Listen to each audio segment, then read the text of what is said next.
We had been going on. Life was just really wonderful. Kids were growing up. Everybody was in university. I had picked up the pieces. I had gone back to university, redid my degree, and was out finally back into the music world in full force when we suddenly realized that things weren't quite as well as we thought they were. Yes, in late 76 or early 77, I found that walking was becoming rather difficult. My ankles and feet seemed to be weaker. And I realized after a while whenever I was walking and making rounds to the hospital, I stayed close to the wall. I always felt better being able to touch the wall. The day of Mark's wedding, Mendel had to be carried in to the ceremony. And it was a wonderful performance, I think, for all of us to get through that day, and the days that followed were very traumatic for all of us, because from this vibrant, energetic man, we realized that we were running into problems. And as this worsened, I went to a neurosurgeon whom I knew very well, and he, because I thought, frankly, that my problem was connected with a fusion of the spine that I'd had in 1968. I thought that perhaps something had gone wrong with the spinal fusion, and there was bones or something were pressing on the nerves in my lower spine.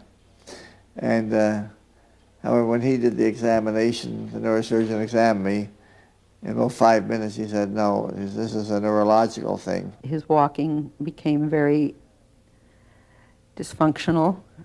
The pace slowed down very rapidly, and our lifestyle had to go through a very big change. A lot of our discussions revolved around good times, happy times. The adjustments were mostly physical, visually, but emotionally were very deep. It took its toll on all of us. We all carried our sadness around on the inside watching this happen, and we tried to be very strong for each other.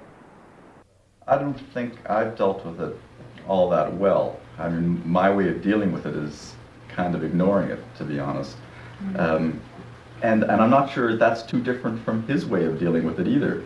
You know, I don't ever remember the change from one stage to another.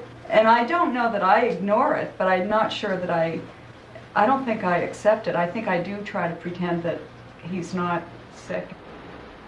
Well, it's gone through several stages, I think. At first, when he became ill and it became apparent that he was using a cane and it wasn't clear what the disease process was, it wasn't such a big deal from my point of view. He got up every day, still went to work, still saw lots of patients, continued making hospital rounds, and did everything very normally. For a while, they thought it was Lou Gehrig's disease, which is a terminal condition, usually within 5 years. And I found that very upsetting, but again, everything remained normal within the house. I was really very fortunate in being able to carry on for a long, long time. I had to modify my general practice. House calls became a thing of the past. Going to the operating room became a thing of the past.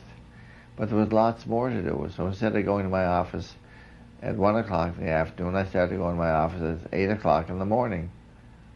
And the day became a full day in the office. So you don't have to make adjustments. And this is what I tell anybody, is they have to adjust their life to the condition they've got. And hope there'll be lots more good days than bad days.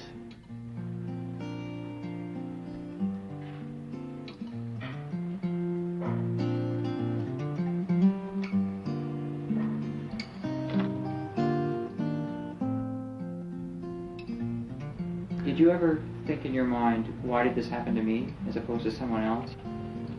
Not really, because I know anything can, medically speaking, anything can happen to anybody. So I always knew that. I think it's an accident. I think a lot of things are accidents. I don't think any of this is foreordained. I don't think there's any God that would do such a thing.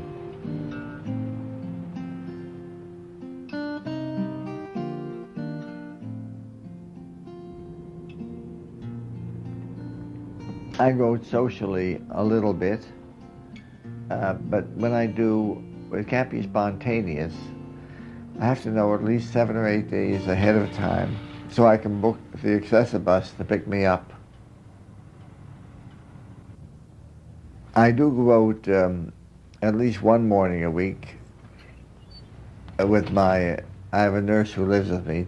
Tom Girwar is his name. He works at the rehabilitation center, and that's where I first met him. I'm very fortunate to have him with me.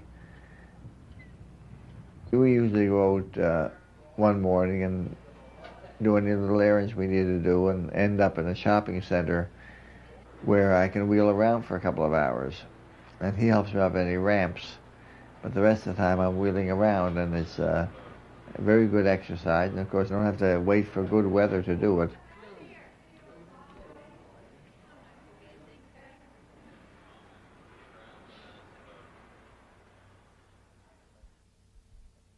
I want you to think of something pleasant, something relaxing.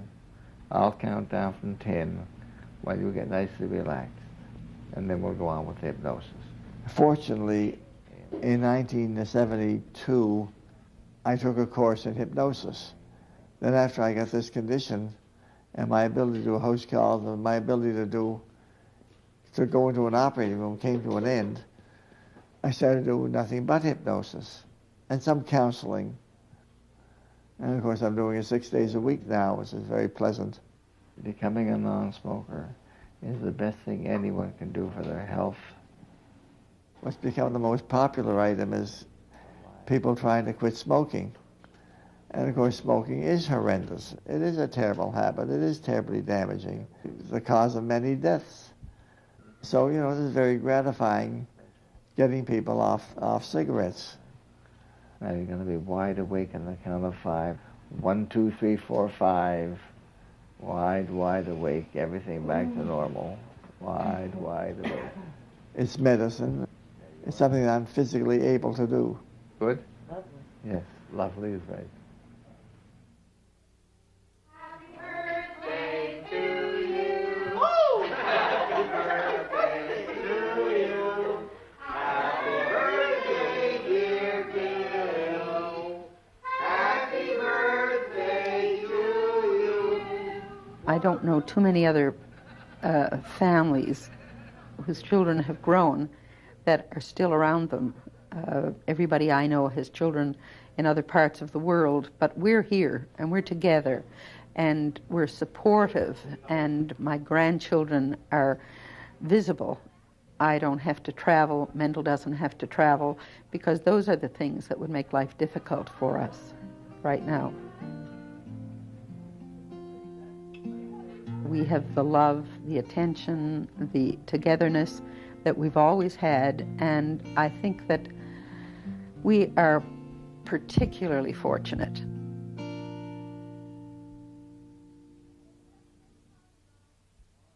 Okay, sit up straight and tall, you lie. 1. Sit up, you Zach, lie. look up. 3. Okay. So that's the Polaroid, right?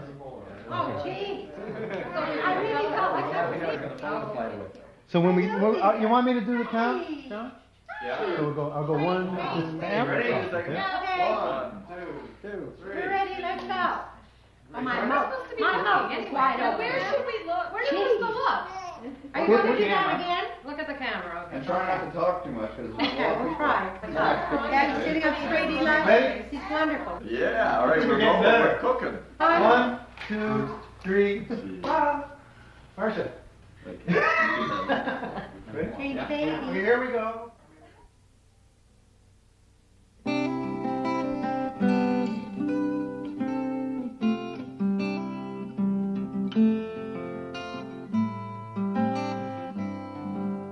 I thought camera was on.